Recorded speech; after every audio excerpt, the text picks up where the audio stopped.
Good morning, everybody. Can you all hear me at the back? Can you all hear okay? Excellent. Thank you very much indeed. Just a few notices from me.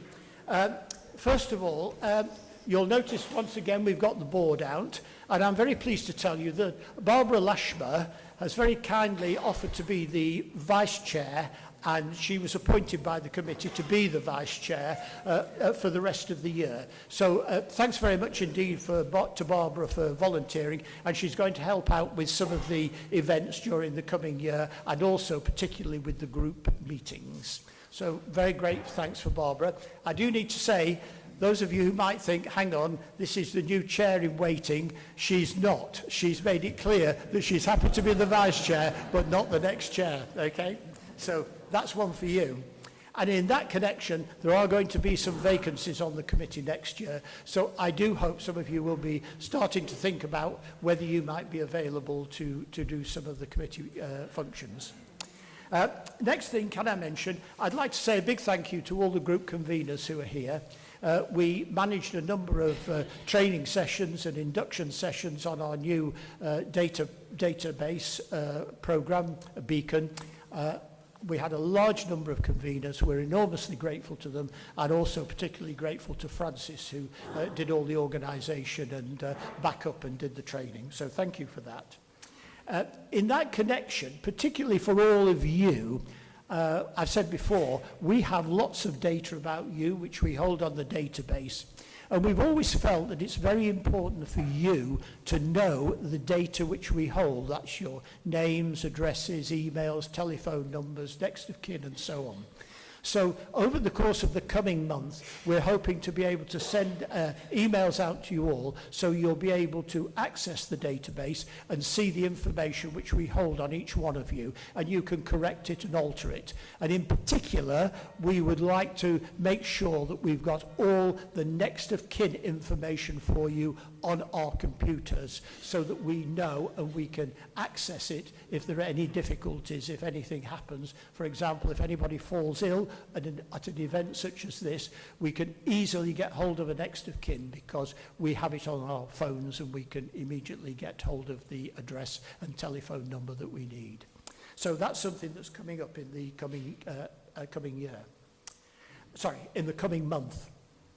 Now then, I need to mention the spring celebration. Tickets are still available. We've got up to, I think, 75, Melanie, is it? 75? 75 members. Remember, the ice cream van is coming as well. Right, big treat. And tickets are £5 from Wendy or Melanie, who are both sat at the back of the church, and they'll be very happy to provide you with tickets. I hope we get a good turnout, really looking forward to it. And Melanie has promised really nice weather on the 13th. Haven't you, Melanie? Okay. Can I just mention, there are a couple of quite important things coming up at the end of this month.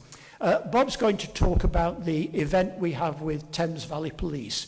Bob's gone to a lot of trouble to get some of the community officers of Thames Valley Police who deal with safety in the home to come and talk to us about what to do with scams and so on. Bob will tell you all about it, but please, if you are interested in that and you do face some of these problems, do get along, because it's an important thing. And the second thing is, Linda's going to come up and talk about the meeting which we're having on the 30th of April to see how we can create, new groups.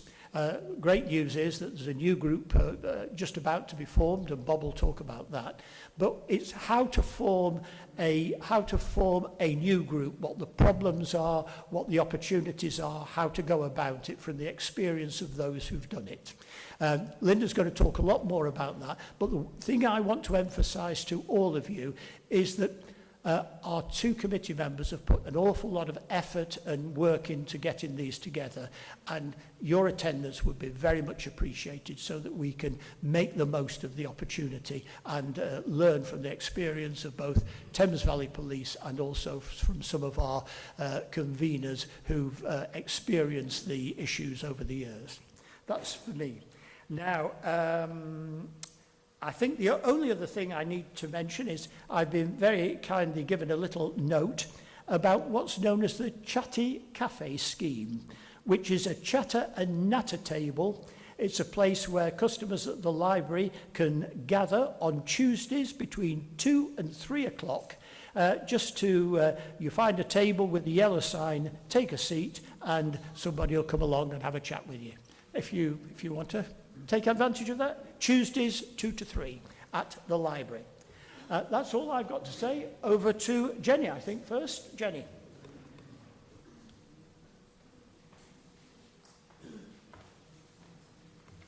I'm too short for this. You have been absolutely wonderful with your support for the Repair Cafe, and I thanked you last time for the number of volunteers. Well, we actually opened last Saturday, and it was beyond my wildest dreams. We took more than £200 in donations, and more than double what we'd expected to, and people were queuing out of the door and down the road. It was just fantastic, and you have been a tremendous part of that. And I just want to say thank you so much for making it such a great success. Thank you.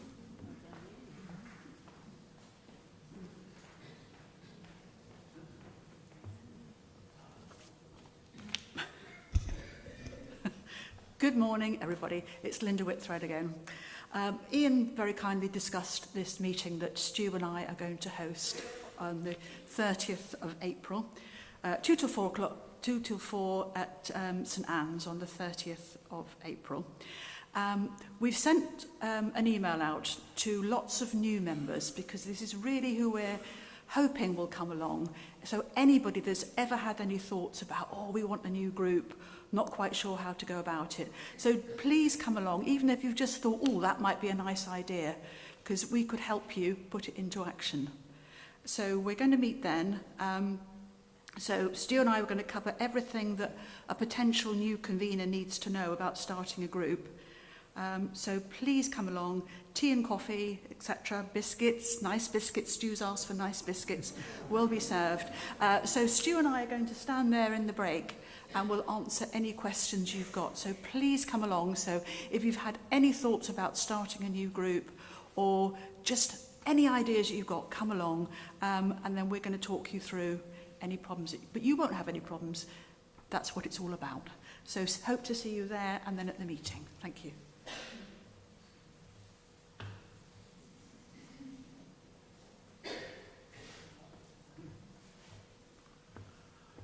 Peter Lockett, intermediate walking.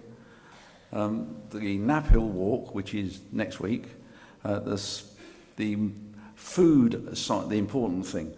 Your menu choices are required by the pub. So it's all at the walking table. If anybody here is going on the walk, the menu is there. If they can make their choices today, that would be really helpful. Otherwise, you've got to email it in to me. And we need it by the end of end of this week, please.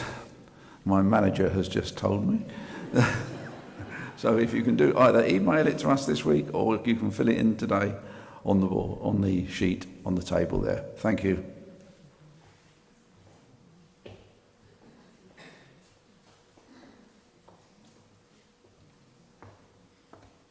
Hello everyone, I'm Morag Corrigan and I need a few more people to volunteer to help with the signing in desk each time, especially people who actually live in Wendover, because of late traffic has been so awful with road closures that people who come to us for 10 o'clock are finding it increasingly difficult to get through the road closures for 9 o'clock when we have to be here.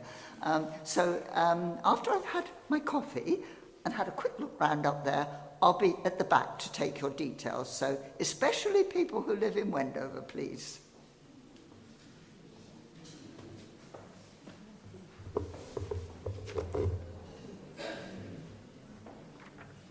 Good morning, Belinda Horn travel team. Now this time last month we were just about to go to the Bodleian Library, and can I say how well behaved you all were. For those of you that didn't know, we had to walk on the left hand side of the staircase, we had to hold the handrail, we weren't allowed to take any cough sweets, chewing gum or anything else. If you needed to take a cough sweet, you had to ask permission. It was like going back to school, wasn't it, folks? This visit I'm proposing won't be quite like that. We're going to the Poppy Factory and Marble Hill House on Friday the 2nd of October. Travel by coach. This is why I want an interest list now. I have to pay a deposit if we take up the visit for the Poppy Factory. We have to pay a deposit for the coach. Therefore, it's going to cost a lot of money, and then suddenly find nobody's interested. The treasurer will be after me. So please, put your names down so we know. I've based it on 40 people. I want 40 people to make a coach viable now. We're paying £800 plus for a coach to London. So we will be arriving at the Home of Remembrance in Richmond about 10:15 for coffee and cake.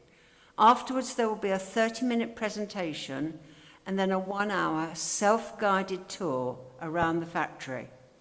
On the tour, you will see the veterans and how they still make the regimental and royal wreaths by hand.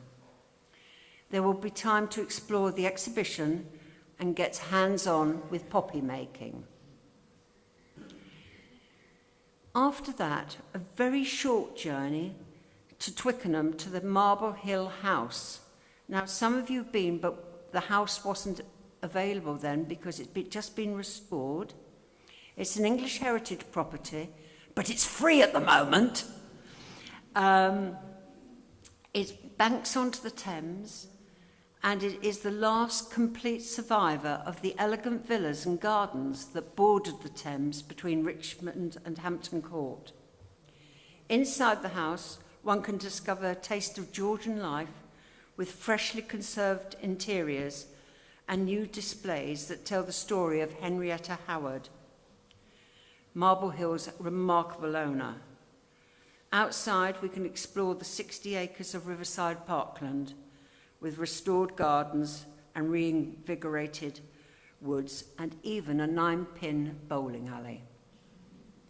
So what I want you to do is put your names on the list, all of you. I won't take all of you, but I want as many as possible, please.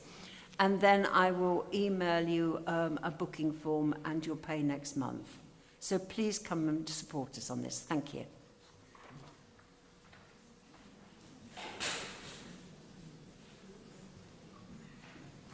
Good morning, Veronica Lockett, travel team.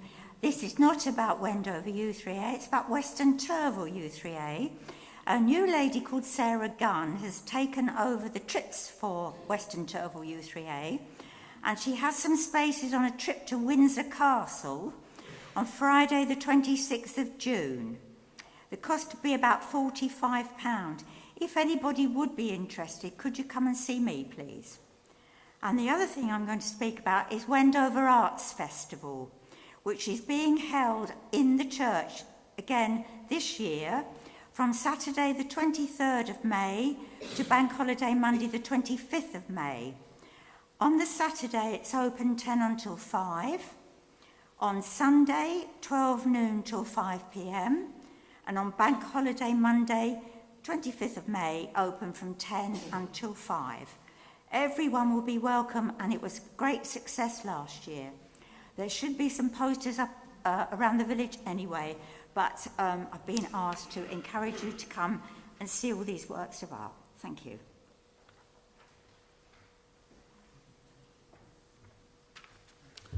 Wendy Shute, theatre group, just promoting one new show this month. That's The Wizard of Oz. Vale Music Society putting on The Wizard of Oz at the Denby Theatre in Tring. So follow young Dorothy and her dog Toto as they're swept away from Kansas to the magical land of Oz, making new friends. They follow the yellow brick road to find the wizard and obviously find their way home eventually. This wonderful show includes songs such as Over the Rainbow, If I Only Had a Brain, and We're Off to See the Wizard. We're going on Saturday the 9th of May. It's a 2:30 matinee. Tickets are £21. We're also got on our desk up at the top there. That'll be the day. That's on Tuesday the 19th of May at the Aylesbury Waterside. That's 4 decades of great music in one concert. Also, 222, A Ghost Story, which is coming to Aylesbury. It's a brilliantly funny supernatural thriller where secrets emerge and ghosts may or may not appear. That's on Thursday the 11th of June. That's also a matinee. Tickets are £27 for that. And finally, The Choir of Man, which seems to be very popular. That's on Thursday the 3rd of September. That's at the Aylesbury Waterside, a 7:30 performance. Please come and see us if you'd like to come to any of those shows. Thank you.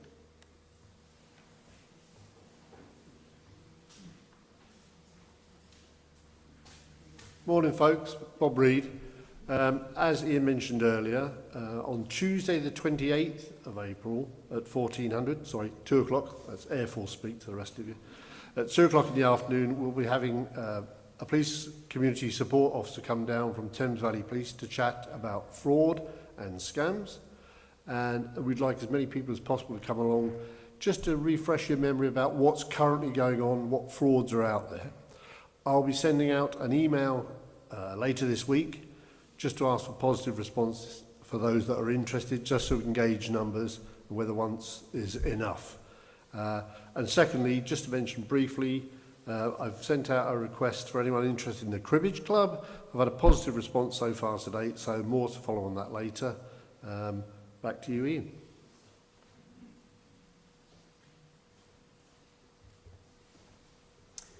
Okay, thank you all very much indeed. Thanks for all those notices. The one thing I've learnt is that tea and coffee at all events encourage a large attendance. You obviously, anyway, we've got 2 new young assistants on the tea and coffee today in the form of Roy and Peter, so hope it's up to standard.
Hello, hello. Perfect.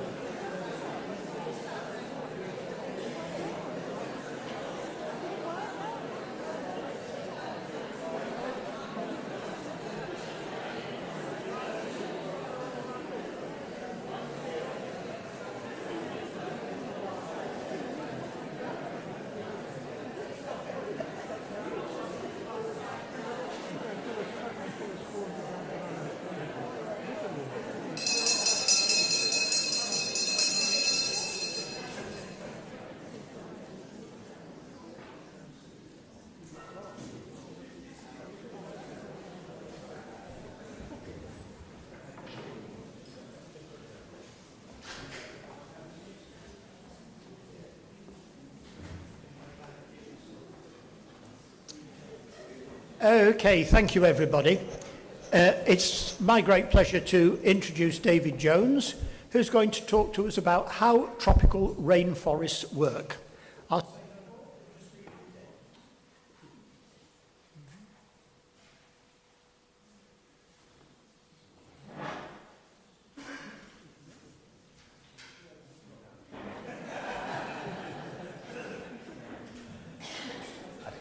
Can you hear me now?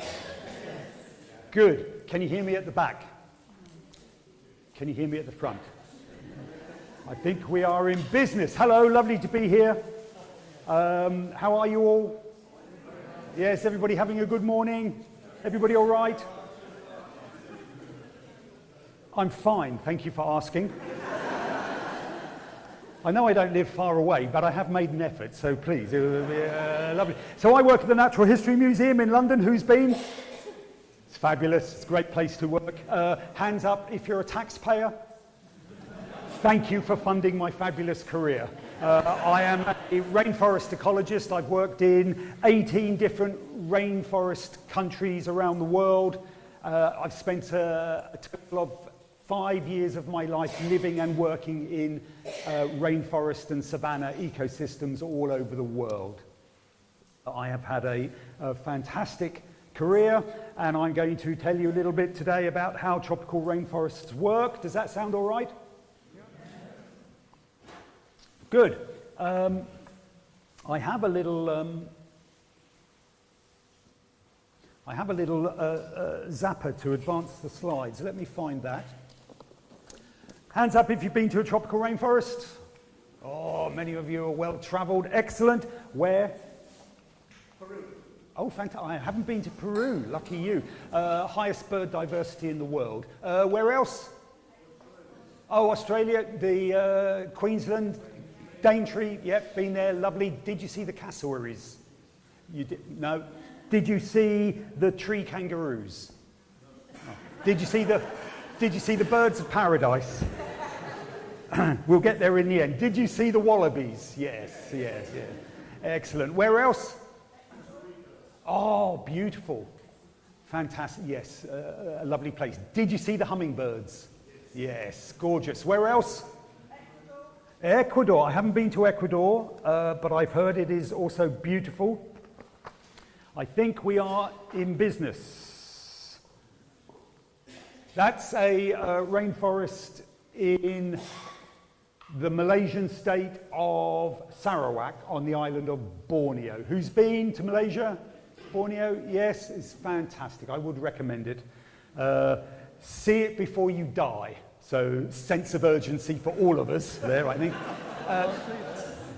There we go. This is a national park called Lambia National Park, where I did some field work. But I've been Australia, some temperate rainforests in New Zealand, but then tropical rainforests in Australia, right across Indonesia, Malaysia, Thailand, Madagascar, South Africa, Gabon, Cameroon, El Salvador, Costa Rica, Belize, Borneo,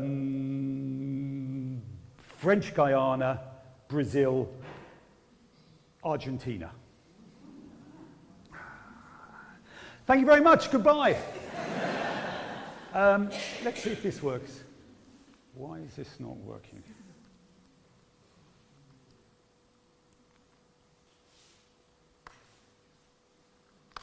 Looks like I'm doing it manually. When I was in Gabon, deep in the... we stayed in this hide that overlooks swampy area. And there's lots of wildlife that comes to this swampy area, including some gorillas. There was a little group of gorillas that were sat in the middle of this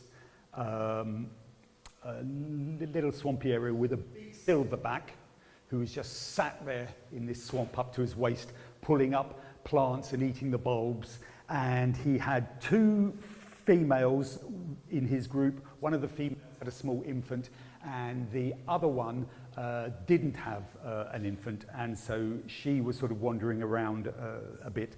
And over time, we saw the second female head further and further towards the edge of the swamp. And she was looking into the forest, and we thought, well, what's going on? There must be something over there. And we were sort of studying this area with our binoculars, and eventually we saw this young juvenile male gorilla who was basically going, psst, come here, psst, come here, come here. And this young female was sort of slowly edging towards him. And eventually the big silverback clocked what was going on and stood up and charged, going, galloping towards this male, juvenile male, and frightened him off. And he stood there roaring on the edge of the clearing. And then eventually, when the rival male had gone, he turned around and slowly lumbered back to the middle of the swamp. And as he passed this female, he went, ooh, and slapped her right across the face, and then dragged her back into the middle of the swamp next to him. And I thought, I've seen behaviour like that in Amersham on a Saturday night. Where's that? Looks like the Chilterns. No, it's not the Chilterns, but it is quite close to home. It's not tropical. It is the New Forest. How can you tell it's not a tropical rainforest? Yep. The trees aren't very tall. There's a lot of sunlight getting through. It's not a multi-layered structure. And also there's grass growing on the ground. You don't get grass growing in tropical rainforests, on the forest floor in tropical rainforests. Before Darwin set sail on the Beagle to go and investigate what the rest of the world was like, and his contemporaries used to just study what was in their backyard. And so people in the UK, naturalists, would study things like those because they were big and they were eating lots of vegetation, and you could sort of watch them from afar and count them and see what they were doing, try and estimate how much they were eating. And when you got too old to follow those, you would study those because they didn't go anywhere. And again, you could calculate how much they were consuming. And for a very long time, it was thought that these herbivores, these browsers, were consuming so much of the green plant material, of the primary productivity in these systems, that they thought the herbivores were basically driving the system in terms of how ecosystem processes work, because they assumed that they were consuming more of the net primary productivity, i.e. the green living plant material, than anything else, which was true in terms of how much they were consuming, but it wasn't true in terms of those being the primary drivers of these forest ecosystems, because it turns out that herbivores are only eating about a third, 37% of the net primary productivity.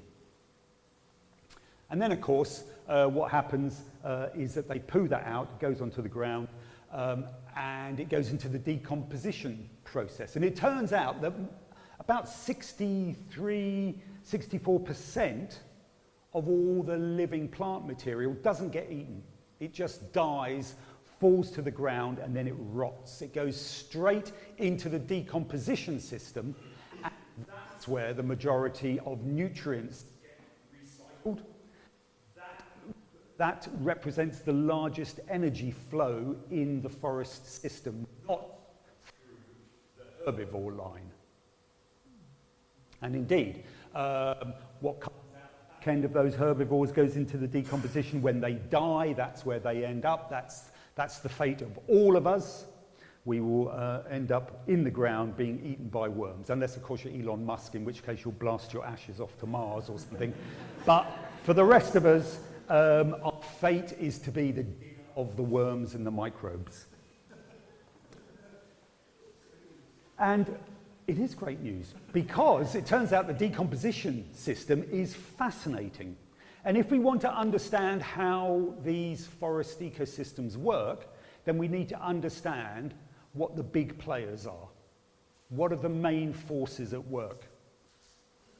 And I'm very lucky. I work in the Soil Biodiversity Research Group at the Natural Museum, where we focus on that decomposition system and the organisms that are involved in it. And I'm going to tell you more about them now. This doesn't work. Let me put it over here. Otherwise, I'll look like an idiot pressing that. I will have involved my opposable thumb for no good reason.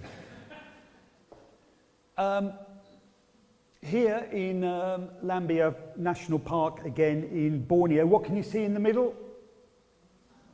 There is a wooden tower. That wooden tower was built by climate change scientists, and going all the way up to the tower and at the top, they've got sensitive equipment that sucks in air and works out what the chemical composition of the air is at different heights in the forest and in the atmosphere above, so that they can put that information into the climate modelling systems to try and work out how important forests are in the climate cycle. They built those towers, and we thought, brilliant, let's go up and have a look. So we could go up and sample the invertebrates and look at the animals and the birds and the other things at different heights in the forest. But that's a sort of rare exception. Normally we're stuck on the ground, and that's where most of the biodiversity is anyway. And so we wanted to know what lives on the ground, well, what lives in a rainforest, and how much of it is partitioned in those different layers, how much of it is on the ground. Those white things are called winkler bags. They're canvas bags, and wherever we go, we set them up in a nice sort of shelter somewhere in the forest or in the research station, wherever we're working. And then we go into the forest, and we have a big metal quadrat. It's just a big metal square, 1 metre by 1 metre. We go into the forest, we chuck it over our shoulder, and wherever it lands, so that's random sampling, wherever it lands, we scrape up all of the leaves and the debris and the surface soil and the twigs, and we put it into a sieve. We sieve it, all the stuff that falls out the bottom, we take it back to the field site, back to the campsite, and then we hang all that debris that's come out of that 1 metre squared into mesh bags. They look like net curtains. And we put the mesh bags inside one of those white canvas bags. We do that 30 times. So in each forest, we have 30 samples from a 1 metre squared. We take it back, and each 1 metre squared sample goes into one of those winkler bags, and it hangs up for 3 days. We tie the top so it's closed, and at the bottom you can just about see my little, maybe the red light works, let's see. Oh yes, at the bottom you can just see that there are some white pots taped to the bottom of each of those white canvas winkler bags, and in the bottom of those pots is some alcohol. And over the 3 days, as the air circulates around and all the debris in those net curtains, in those mesh bags, begins to dry out, all the creepy crawlies in the debris that we've sieved from that 1 metre square. Go, oh, I don't like it here, it's getting a bit dry, it's getting a bit warm, I don't like it, I'll escape. They crawl through the net curtains and then they fall down into the pot of alcohol in the bottom and they preserve themselves for us. After 3 days, we take that off, we decant the contents into little tubes, screw them up tightly, and then take them back to the Natural History Museum. That means we've got 30 samples for every rainforest site that we go and examine. And then with those 30 samples, what happens is every individual sample goes through two rounds of sorting. First of all, we do a preliminary sort through where we pull all the ants out, and we give all the ants to the ant expert to identify. And then we pull out all the spiders and they go to the spider expert to identify. Pull out all the termites, they come to me, I identify the termites. All the woodlice go to the woodlice expert. We divide up all the different groups, they go to the experts then identify them, tell us how many individuals and how many species of each of those groups of animals that we have. And this, because we've standardized everything, this allows us direct comparisons across the globe in all those different regions where we go and sample, which we've never done before. And it has allowed us to come up with the first sort of accurate estimates of how much animal life there is in a rainforest. We talk to our colleagues in the museum, so the bird experts, the reptile experts, the mammal experts, the amphibian expert, and we said, right, can we have your estimates for the diversity of those groups in a rainforest as well, to put it all into the calculation. And we end up with a broken one of those. We end up with a pie chart. This is animal biomass. Animal biomass just means the weight. So as well as counting and identifying them, we also weigh them. And that pie chart represents the different groups. So can anybody guess, what do you think is that big black slice of the pie? Let's start there. What group of animals is represented by that group? You're a genius. It is ants. You're absolutely right. Almost 25% of all the weight of all the animals in a typical rainforest anywhere in the world is ants. What's the next bit? The white slice of the pie. Spiders? No. Beetles? Oh, no. No. Bugs? It's actually the termites. And then working around the pie, the yellow bit, all the earthworms. The blue bit are all the beetles. The green is all the other insects put together. So that's your moths and your bugs, all the other insects except for the beetles and the termites and the earthworms. And then the red bit of the pie are all the other invertebrates put together. So that's all your spiders, your centipedes, your millipedes, your mites. And then working around the last four sections in terms of the weight, the blue bit are the weight of all the reptiles, that's the amphibians, those are the birds, and the purple bit are the mammals. The extraordinary thing about that pie chart is that for centuries we were fixated on those and sometimes the birds. Basically, that was it. All the attention, because they're big and exciting, people looked at those. But 90% are not the vertebrates. 90% are all the bugs and the creepy crawlies. And the extraordinary thing is, if you look, there are about 22,000 species of ants in the world. There's about 4,500 species of termites in the world, and about 6,000 species of earthworms in the world. When you add that together, the ants, the termites, and the earthworms represent less than 0.2% 0.01% of all terrestrial animal species. So just a tiny, tiny proportion of the world's biodiversity, those three groups, and mainly the ants and the termites, have come to dominate tropical rainforests. Why? That's not rhetorical. Why? Why are the ants and the termites essentially the superpowers of the rainforest? Conditions? What kind of conditions are you talking about? Food source and moisture. But why do they not help the other groups to become so dominant? Why have those conditions favoured just the ants and the termites?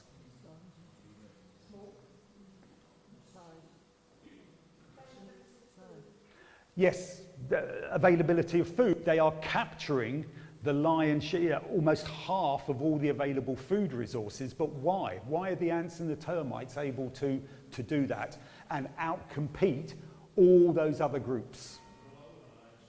Ah, excellent. They are organised. They're colonial insects. They are what we call eusocial insects. They live in extended colonies that have overlapping generations, and they are programmed genetically to work together for the defence success of that colony.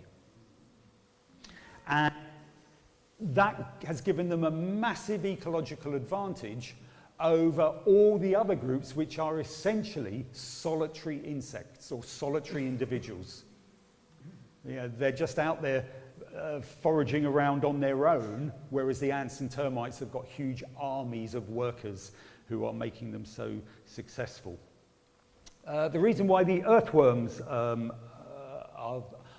quite successful is earthworms basically they feed on dead plant material, and a lot of species of earthworms are feeding on soil. They are going after the tiny little plant fragments that are mixed up in the mineral soil. If you eat soil, if you live in the soil, then you live in an infinite food resource.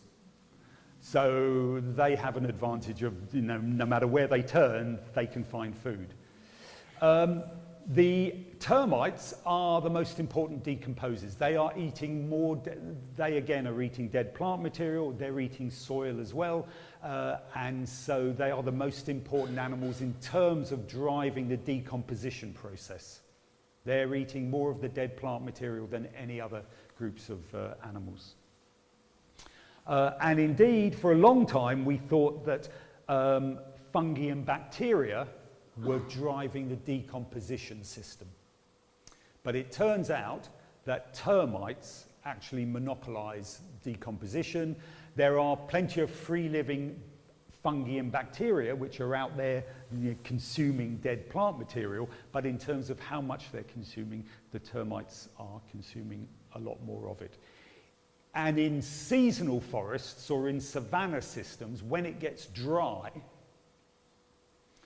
the microbes, the fungi and the bacteria basically stop working because it's too dry for them. So you can go to some seasonal forests that have a very long dry season, and you can go to arid savanna systems where the termites are consuming 90% of all the dead plant material. Whereas the ants are the most important predators. The ants, they are active predators, they're scavengers. You've seen the films of the army ants that go out marching and overpowering anything that gets in their way. Ants are devouring more animal tissue than any other group of animals, including all those top predators like your lions and your tigers and your birds of prey, which, yes, do kill big animals and consume them, but in terms of, when you add it all together, in terms of the quantity consumed, the ants, being so numerous, are actually consuming more animal tissue. So if we want to understand what is controlling energy flows and nutrient flows, the ants and the termites are the big players that we have to understand. And we didn't know this. until I'd like to say it was my work. I was just part of a big team, and there were other teams who, over the last sort of 30, 40 years, have come to understand that, oh wow, look, that's the picture that we hadn't understood. And indeed, this is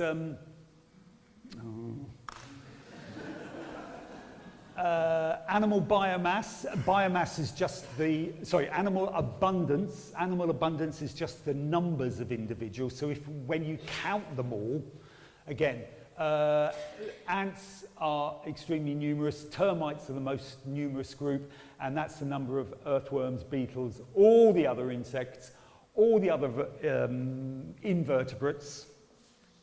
And that tiny little blue sliver at the top, I've had to increase the size of that, otherwise you wouldn't have seen it. That blue slice are the amphibians, reptiles, birds, and mammals. So in terms of numbers, it's the bugs, the creepy crawlies, and the ants and termites in particular that are running the show. There are the vertebrates. So in a 1 meter squared quadrat, on average, you might get around 8,000 ants per meter squared, maybe 10,000 termites per meter squared, earthworms, maybe 400. In temperate grasslands, they are more numerous. In temperate systems, we have very few termites. If you go to southern Europe, you get a few species of termite. We don't have them here in the UK or in northern Europe. The earthworms take over. There's a picture of a column of termites. You can see this big row of termites here marching across the forest floor. It's a termite very common in Southeast Asia called Hospitalitermes. As the sun starts to set and it starts to cool down, they emerge from their nest, and all the workers come out, and then they move in columns in a single column across the forest floor. They find a big tree, they march up the tree, and then they start grazing on the moss and the bark and the lichen up that tree. And along the flanks, they are protected by their soldier termites. The workers, you can see some of those, some of the workers there are carrying those, you see those balls, those pale balls? Those are food balls, so that's all the bits of moss and lichen and bark that the workers have gnawed off from the tree. And then, so there are some workers that are designed just to gnaw off the food. Then there are other workers that have evolved to be carriers, and the carriers move around from Nora to Nora. That's not their name, that's what they do. They move from Nora to Nora, and they regurgitate up what they have eaten off the tree, and then the carriers they accumulate this big ball as the stuff gets regurgitated onto it. And if you watch them, you can see them weighing.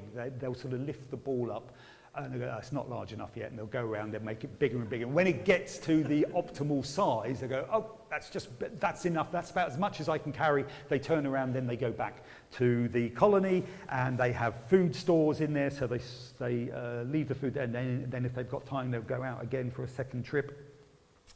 And the soldiers,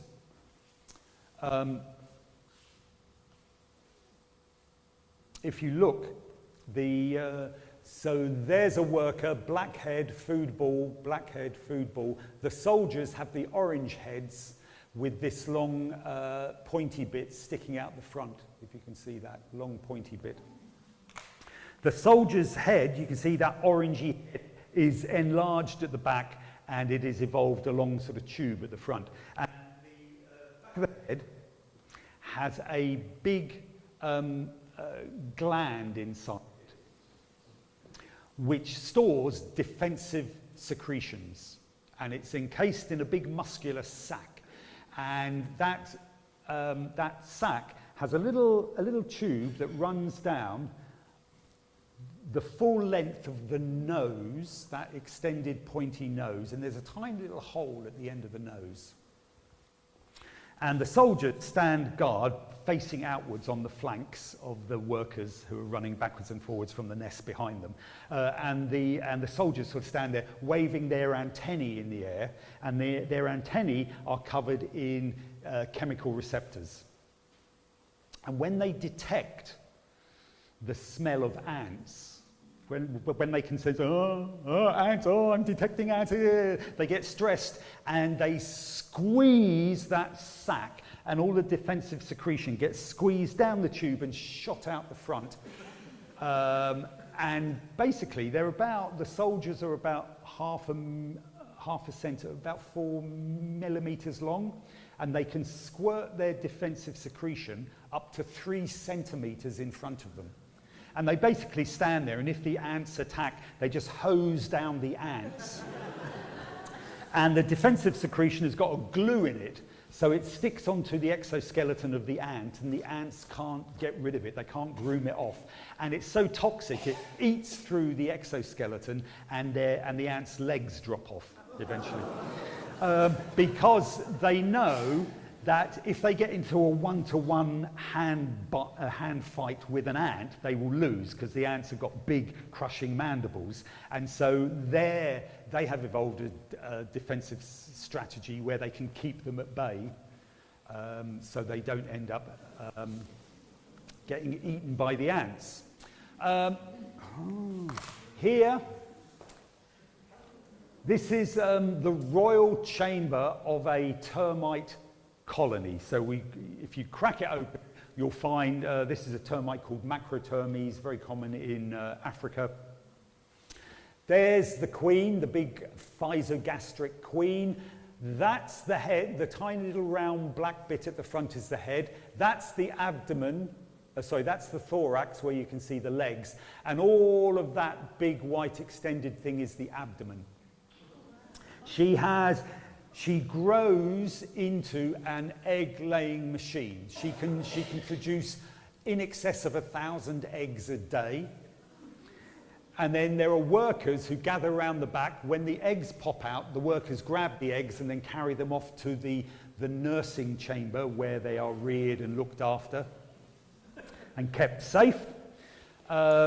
And here you can see some soldiers. They have 2 sizes of soldiers, this species. So there are the major soldiers with the big heads, and then they've got minor soldiers with smaller heads, and these ones have got big pointy mandibles. So these ones have to engage in a hand-to-hand fight with ants if they get attacked. This one here is the king. Unlike bees, where the queen goes on a nuptial flight, she will mate with as many drones as possible. She will then store the sperm from all those drones throughout her life, and she can choose when to fertilize her eggs with that sperm or not, just produce clones of herself. Unlike that situation in the bees, the termites, the king stays with the queen throughout her life and will inseminate her as and when required. But again, the queen can choose whether to fertilize those eggs with the king's sperm, or whether to produce clones. And so she can basically determine what the makeup of each cohort of offspring is going to be, whether it's soldiers, workers, alates, they're the ones with the wings that fly away to found the new colony. Here we can see some soldiers with the big mandibles at the front. Here we can see some workers. They're chewing up. Some of them eat. These ones eat dead grass, so you can see them munching through the grass stems. And here you can see the alates developing, the winged termites. Here the fully formed wings, and here some wing buds beginning to develop. And once or twice a year, when the conditions are right, all the nests of the same termite species are synchronized, and so they'll all release their alates at the same time, and then they'll fly around and they'll go and breed with, or they'll find a partner from a different colony and then set up home. A king and a queen will set up home for themselves to start a new colony. Here you can see some worker termites. This was a field. I didn't take this picture, but the man who did, who's now passed away, he took it in the 1960s somewhere in West Africa, East Africa, and he said he walked through this field of crops and all the crops had died, and he had his machete and he just went and he split the stem open, and it was completely empty. All the plant tissue was gone, and the termites had packed the stem with soil. What they do is they come up through the roots, and then they munch their way through the plant. They eat all the soft tissue on the inside, and then they pack it with soil in order to allow it to maintain its structural integrity, so the plant remains standing for as long as possible, so they can strip out as much of the plant tissue as they want. If they didn't do that, once they'd eaten out the bottom, the thing would fall over, and then other species of termite would come and eat it. But while it remains standing, they can monopolize it. There are lots of different types of termites, mound structures. This is a Southeast Asian mound built by a termite called Dicuspiditermes. This one's built by a termite called Microceratermes. You can see that's on the outside of a tree. It's got those pointy drip tips, so when it rains, it sheds the water. The rain doesn't erode the nest away. This is a termite mound, stands about 60, 80 centimeters tall, built by a termite called Thoracotermes. Elephants love that. Elephants will come and scratch their backside on it. And then there are arboreal termite nests as well up in trees, and they'll either sort of feed in the trees or come down onto the ground, feed on the ground. As I said, termites, very important. They can consume somewhere around 45 tons of soil per hectare per year. So they are transforming what that soil is doing, what it looks like, its chemical composition and its 3D architecture. They are transforming it through their tunneling, feeding and building behaviours. Very similar to what earthworms are doing in temperate systems. Termites decompose around about 60% of dead wood in tropical rainforests. The microbes decompose less than that, maybe 38 to 40% of the dead wood. So again, termites we see are the biggest players. Ants, this is one of my favourite ants. It's the biggest ant in the world. It's called Camponotus gigas. They live in the rainforests of Southeast Asia. Every tree crown has got a colony of Dicuspiditermes, and they go out and they patrol and they pick up food, small insects and other things from their own tree crown. Where the tree crown overlaps with the next tree, you get Camponotus gigas individuals from the neighbouring colony overlapping and running into the tree that it touches. Obviously, that leads to a battle, and you can always tell when there's a Camponotus gigas war going on overhead, because the soldiers, the ants, they sort of engage in mortal combat, and you get sort of little groups of 2 or 3 or 4 all fighting together, and then they lose contact with the tree, and then they fall out onto the ground, and you're walking around, you can see sort of pairs or groups of ants fighting on the ground. You go, oh, there's a battle going on overhead. You'll be familiar with driver ants. These are the ones that come in the big columns, and they'll overpower a beautiful grasshopper there. That was its last day. Got devoured and taken back and consumed by the ants. Ants are keystone predators in brown and green food webs. Brown food webs are the decomposition food web. Green food webs are the living plant food webs. In tropical rainforests, ants have the biggest influence on structuring community composition. That means the species numbers and the number of individuals, because they are such important predators. They are basically controlling what else exists in that environment through their predation and their associations with other plants and animals. So there are some ants that are farming aphids, so they'll protect the aphids in a tree that they own. And aphids, as you know, are sapsuckers. They'll stick their proboscis into the tree and they'll drink the sap, and the sap is under pressure that basically forces its way through the aphid system really quickly, and this little blob of honeydew, it's called, appears out of the anus of the aphid. And it's a partially digested sweet secretion, and the ants love it. The ants drink that. They take it back to their nest and they'll regurgitate it for their larvae. But they will protect the aphids from predators because the aphids are providing them with their food. So they ranch, they're sort of farming and ranching the aphids. You'll be familiar with these guys as well. These are leafcutter ants.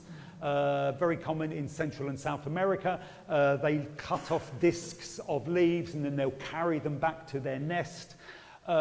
This species of leafcutter ant has got 3 sizes of ant.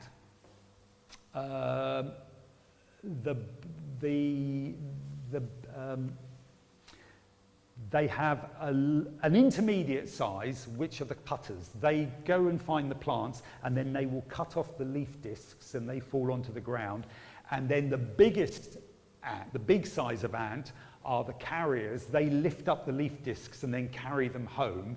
And then there's a tiny size of ant of the same species from the same colony that basically is carried on the leaf disc. What is the small ant doing on the leaf disc? What's it doing? Showing the way. Go that way, that way. No. No. Something over here, suggestion? Guarding it. No, not holding it down. Guarding it from what? What kind of predators? You're right. Bird? No, not birds. One of the biggest predators of ants is a group of flies called phorid flies. They're horrid flies. They'll fly in quickly and they will stab the ant with its ovipositor and inject an egg and then fly away before the ant knows what's happened. The egg will hatch and the larvae of the phorid fly will then eat the ant from the inside out, and the ant will die. If you're not protected against phorid flies, a very large proportion of your ant colony can be killed by phorid flies. And so these ants have evolved a defensive mechanism which involves a little ant riding shotgun on the leaf disc, and its job is to stand there shooing away phorid flies so that the big ant doesn't get predated. And then the disc ends up back at the nest, and then they chew it up, they regurgitate it, and then they grow fungus. The fungus then eats the chewed up plant material, and then the ants feed on the fungus. And if you want to know what a leafcutter ant nest looks like, well, we've done that for you too. Here we go. This one was excavated. They poured latex down all of the holes and then all the tubes and the chambers of the ant colony were sort of fixed in place, and then you could excavate it and you can see all the runways and the chambers which are part of that single colony. Ants remove approximately 52% of the rainforest resources. We know this because we've done experiments where we've put out baits, different kind of baits, so protein baits, carbohydrate baits, seeds, and then we've looked to see what's taking them. And the non-ant invertebrates are only consuming about 26% of those resources, and vertebrates are only taking about 24%. So again, we can see the ants, the dominant player. And in the absence of, we've done experiments when we've then removed all of the ant colonies by poisoning them. It's all right, we got permission to do it. There is no significant increase in resource removal by the other groups. So those other groups are not sort of taking over when the ants aren't there. The ants are basically running the show. Oh, lovely. You will have heard this. Pollinators are the other important group. Pollinators are directly responsible for roughly 1 out of 3 of all the food we consume. You'll be familiar with that. important pollinators are here to our farmers. They're also important in wild habitats as well. This is the giant honeybee, Apis dorsata, up in a tree in Brunei in Borneo. They have to build their colonies up in the tree, high up in the trees, because if they build them lower down, the honey bears will just climb up and destroy the bee nest and take the comb and eat the honey. Turns out that we are seeing, you'll be familiar with this idea of colony collapse that bees are suffering from here in the UK and in the US and across Europe due to stress of being moved around due to the varroa mite. There's all sorts of neonicotinoid pesticides which are killing bees and reducing the honeybee, the domesticated honeybee numbers, and also causing a loss of our wild bee species as well. Turns out, in the remotest rainforest, we are now seeing declines in bee populations, which is worrying because it turns out about 70% of all flowering plants in rainforests are pollinated by bees, whether they're eusocial colonial bees or whether they're solitary bees. The other 30% are pollinated by other insects and birds and bats, and there's wind pollination as well. But if we lose our bees, we could lose our tropical rainforest. That's me up in a canopy. Do you remember that place I showed you, Lambia, with that tower? They also built canopy walkways so you could go up and see what was there. So you could climb up. They also built a crane in the middle of the forest for researchers to use. That's me in the gondola of the crane. It's fantastic. You have a walkie-talkie, you speak to the crane operator and go, right, I'm ready, take me up, and the gondola goes up, and then you get pulled above the canopy of the rainforest. And then you look around and you go, right, I want to go to that tree over there, please. And the crane operator sort of moves the jib around like that. And you go, oh, that's it. And then you go out and backwards and forwards. Yeah, that's it, lower me. And you can get lowered into whatever tree you want to examine. Because we've done a lot of work on the forest floor. We wanted to know what was up in the trees. We knew there was a lot of stuff up there. We didn't know what it was. We wanted to find out. So we would go up because there are lots of epiphytes up there. That's a pandan which attaches, its sort of roots wrap around the tree branches and then it grows for years and years. This is an arboreal orchid. Huge diversity of arboreal orchids in rainforests. And this is a bird's nest fern growing on the side of a giant forest tree. And I said, right, I want to look in there, because what happens is we have this phenomena called suspended soil.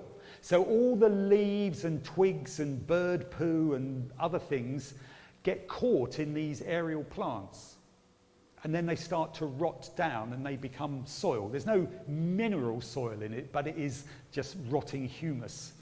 And we thought, oh, I bet there must be stuff living in those. So we did.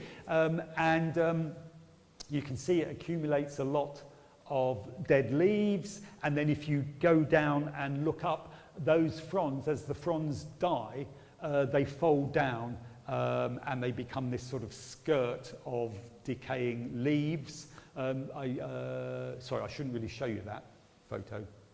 That's an upskirt photo, I'm sorry.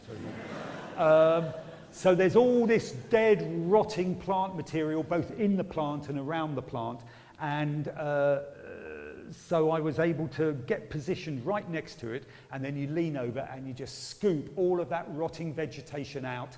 The second time you do it, you know to wear gloves. Because not only are there bugs in there, there are, snakes and squirrels and giant centipedes and all sorts of things. And when we gathered that and then examined what was in it, gave it to our experts to identify. Turns out dominated by ants and termites. There are even arboreal earthworms, but it's the same story. Ants and termites living up there in the canopy. Some species are the same as you find on the ground, and then you get other species that are only found up in the canopy. Beautiful forest there. So Lambia, if you look in one direction, it's this huge national park. You look in the other direction, you can see there's a road winding through there. So there's a lot of development going on. A lot of rainforest has been lost. About over half, certainly more than half of all tropical rainforests have been lost since the Second World War. And there's no sign of that slowing down, unfortunately. The big forest blocks in the world, the Amazon, the African, Central African forest block, and Southeast Asia, they're all still being eroded, unfortunately, and lost. And the main drivers, it used to be selective logging because people wanted the timber, and tropical countries were using that as an income source. Now that's been superseded by that. Does anybody know what that is? Oil palm. Yep, in Southeast Asia, lots of forests are being replaced with oil palm.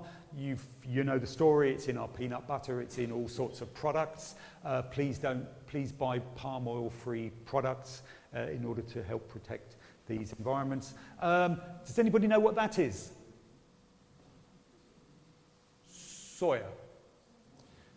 Soybean.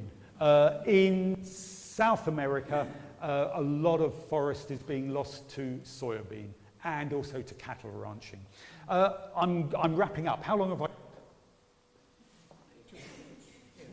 2 or 3 minutes, right, I'll whiz through this. We wanted to, a bit more, thank you, strap in. I've actually got another 3 hours of slides. So, 2 or 3 minutes, no. We wanted to know what was the impact on biodiversity of different types of land use change. So we went to Sumatra, was one of the places where we studied this. This is a typical land use intensification gradient in Sumatra. So there's still patches of pristine, undisturbed rainforest that has a multi-story structure with big emergent trees. And then there are areas that have been selectively logged, so they might take out 2 or 3 big trees per hectare. That damages the canopy. And then they have this system called jungle rubber. So after the site has been selectively logged once or twice, locals go in and plant rubber trees, and then they tap the rubber, and that's a source of income for them. And then in Sumatra, we now have a lot of Paracerianthus plantations. These are fast-growing softwood trees which are harvested after 20 years and pulped to make wood pulp, to make toilet paper and that kind of stuff. And there are lots of mature plantations that are about to be cut, and there are a lot of young plantations of Paracerianthus that have just been planted. Eventually, the land gets abandoned, and then farmers come in, they do some subsistence farming for a couple of years, and then the fertility is lost, and it just gets abandoned and turns into sort of weed and scrub. That's a typical land use gradient. We went in, we used our standardized sampling methods to measure the biodiversity across that gradient. Here's the results for the termites. So in an average rainforest, in our standardized transect, a 100 meter transect, you would on average find about 34, 35 species of termite. That's what we found in the primary forests in Sumatra, similar to what you find in Borneo and Thailand, for example. And then the number of species declines until you end up with just 1 or 2 over here. That pattern is repeated for the ants, the butterflies, the birds, all the groups you want to mention. And that's basically because in Sumatra, in Borneo, for tens of millions of years, it has been a rain-forested environment. So the animals have evolved to live within the nice buffered, protected climatic conditions of a rainforest, because under the canopy it's protected from the direct sunlight, the temperature doesn't fluctuate too much. They've evolved to live in that protected environment. As you remove more and more of the trees, it becomes more exposed, less like a forest. The temperature and the rainfall varies a lot more, and it becomes a harsher environment. More and more of those forest-adapted species go extinct, until you get down here where there's only sort of a few generalists that can hang on in those more extreme environments. And the termites are a key player, because we know termites are involved in the decomposition process and releasing all of those nutrients back into the soil and helping to maintain soil fertility. If you lose the termites, that's one of the reasons why you lose the soil fertility, and these sites become unproductive, and eventually they just have to be abandoned. My last 2 minutes, though. I know we are suffering rainforest loss. We are suffering loss of biodiversity. It's not all bad news. There are glimmers of hope. We, as a society, as a global community, if we can get our bloody together and work together, what we're seeing today, which is just a nightmare. But if you wind back the clock 10 years, when the UN and these other global institutions still had influence, we were working towards global policies. And we can return to that. Here's a good news story. There we go, beautiful tiger. About 373,000 people were killed by tigers between 1800 and 2009. Sorry, that's not the good news story. That's just a fact. There were so many tigers around that lots of people were being killed by tigers. We reckon about 1 million people killed by tigers over the last 500 years, because there were so many healthy populations of tigers across its across the full tiger range. This year, so 2000. Only 65 people killed. The average now is around 50 people a year killed by tigers, because there are so few wild tigers. What's that? It's a camera trap. Yes, this has transformed wildlife ecology and how we monitor these animals, because these are cheap, they're really effective, you put them out, they have long battery life, you can talk to them in real time if they're Bluetooth connected, otherwise every few days you go and remove the film and watch, and you can see what's passing in front. We now have a much better understanding of what lives in these different areas and how many there are, because for the mammals you can often identify individuals from their markings, their colorations, for example. Let's just look at what's been happening with the tigers.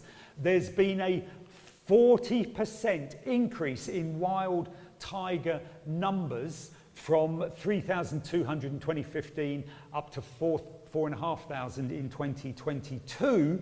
This is we've seen particularly good increases in India, Nepal and Thailand, because they are actively putting in place policies to protect the tigers. Yeah, and they are actively trying to stop tiger poaching.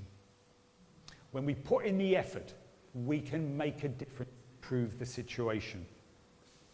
As a result, this is the percentage of tiger habitat from 1970s. You can see the percentage of tiger habitat declined to about 10%. These are tiger numbers, the brown line. The prediction, the blue line, was the prediction that they would essentially go extinct in the wild by 2050. There would be no more viable populations. You might get the odd individual hanging on, but they would essentially be extinct. Since 2010, India, Nepal, Thailand have actively been protecting tigers and tiger habitat, increasing tiger habitat, putting in corridors between forested areas with tiger populations to encourage tigers to move around and breed. And we have seen this uptick here, 2025, and if they continue what they're doing, we will see a recovery of wild tigers. So it's not all gloom and doom, but we have to get involved. We have to hold our hands up and protest and say enough. We have to change what we've been doing if we want to save, if we want to improve climate or reduce climate change, if we want to save biodiversity. We all have to get involved, raise our voices, talk to politicians, force industry and society to change what we do. But we can do it. Yeah. There we go. Thank you very much.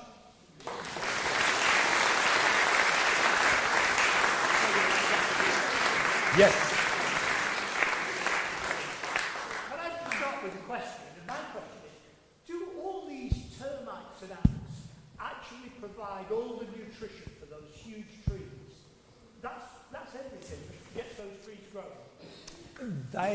The ants and the termites and the earthworms are providing the vast majority of those essential plant nutrients, because they are the termites and the earthworms in particular are decomposing all of that plant material and releasing the nutrients that were in those existing plants so that new plants can absorb them and grow. Now, questions. I'm sure somebody will have some questions. Yeah, down the back here. Peter. It's more, is it? Jenny.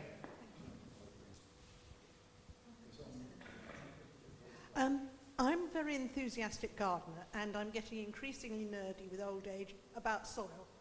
I've read Merlin Sheldrake's book, Entangled Light. I've been to the soil exhibition at Somerset House last year. Yes. I'm not a scientist, but could you give me any advice as to where I could continue a bit of research, books, websites, that not too scholarly, because as I say, I'm not a scientist. Yes, thank you, Jenny. Soils. What do we do with our soils? My advice would be ask the committee to book me to come and give my talk on earthworms. I do a talk on earthworms and soils. The other one, there is a brilliant book called The Earth Moved. I think it's The Earth Moved. By somebody Stewart, an American author. She went and talked to loads of scientists to understand soils. Absolutely brilliant book. If you see me afterwards, I might be able to actually find it on my laptop. The RHS has got good information, but if you Google, there's lots of stuff out there. Who's asking here?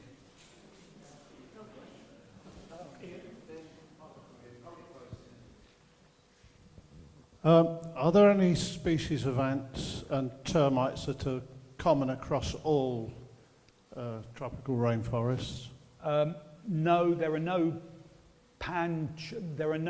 what they call pan-tropical species which occur right around the world naturally. There are some which have a continental range, so there are some species that are found throughout tropical Africa from east to west.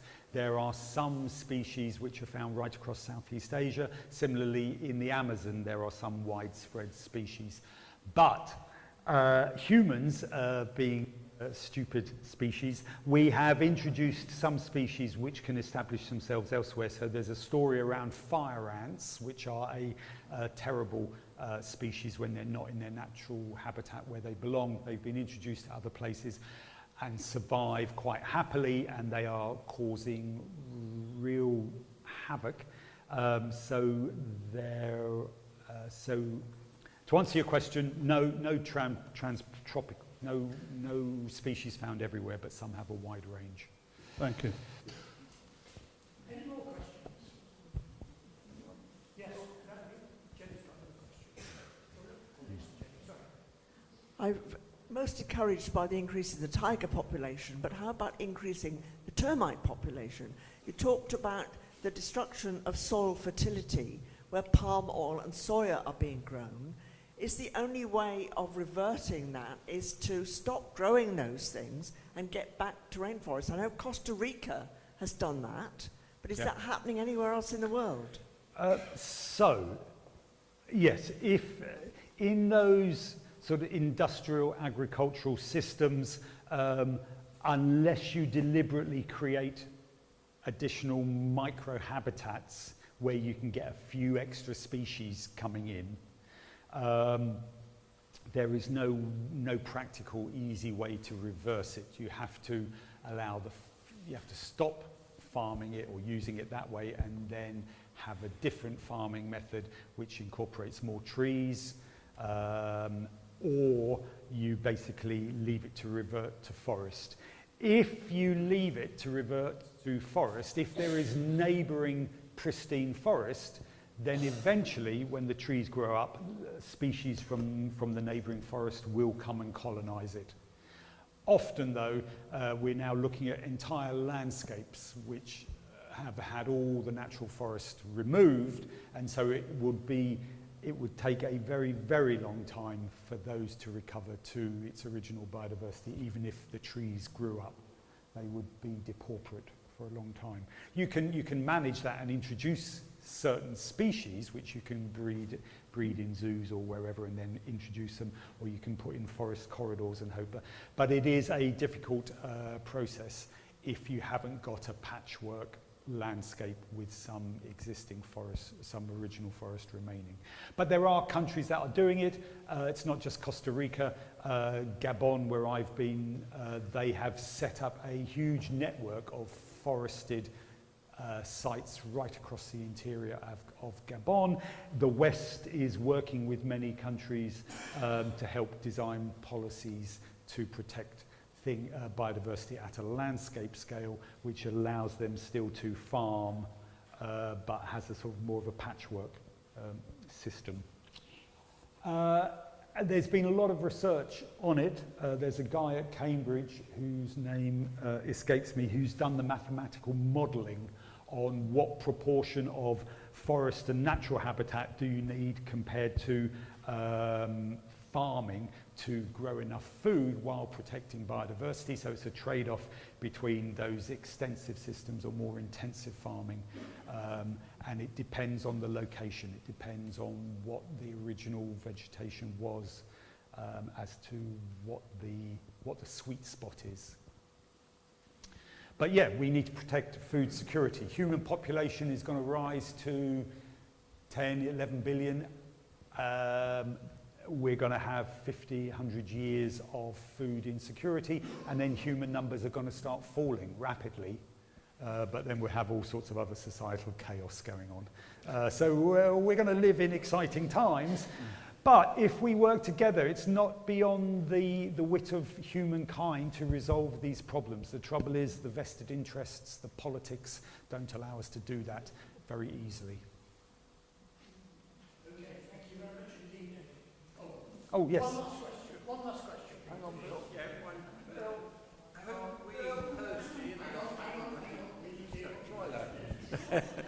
Could we personally help the situation by abandoning growing flowers in our garden and growing vegetables? If they are indigenous flowers, no, because they're great for the wildlife. Yes. That's brilliant. Growing your own vegetables, yes, it'll save you a few quid. Those individual actions are brilliant. You can have, I always say, don't pave over your driveway. Have a little wildlife corner with a wood pile and allow things to go a bit wild. Put in bee-friendly, pollinator-friendly flowers, and then you can grow your own crops as well if you want. All of that is brilliant. Don't spray anything too toxic on it, because that will have a negative effect. Put in, if you've got a fence, cut some holes in it so that hedgehogs can migrate around. Put a little pond in, birds love that, and then you get newts and frogs as well. So there's lots that we as individuals can do, but collectively we need to raise our voices and get politicians and industry to act on these things. Okay. And there are loads of good charities where if you've got some money, you know, if you don't want to give it to your kids, for example, there is an organisation called the World Land Trust. They buy primary undisturbed forest and manage it in perpetuity. So they buy it to safeguard it. So there's all sorts of schemes which are doing a good job. Thank you.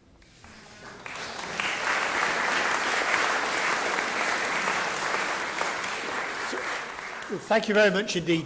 David, a fascinating story. Isn't it lovely when you have an expert who knows so much about a specific subject? It's lovely to hear it, isn't it?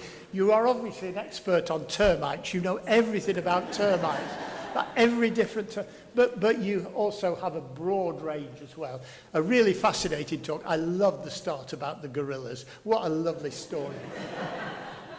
Well, you must come back sometime, David, and treat us to your stories about soil and what have you. But may I just ask of a further round of applause for David? A really great talk. Thank you. Thank you very much. Thank you. And I look forward to seeing you all next month when Val will be talking about a very different subject. Who is this King Arthur guy anyway? Okay, so look forward to seeing you all next month. Thank you very much indeed. Safe journey home. Oh, yes.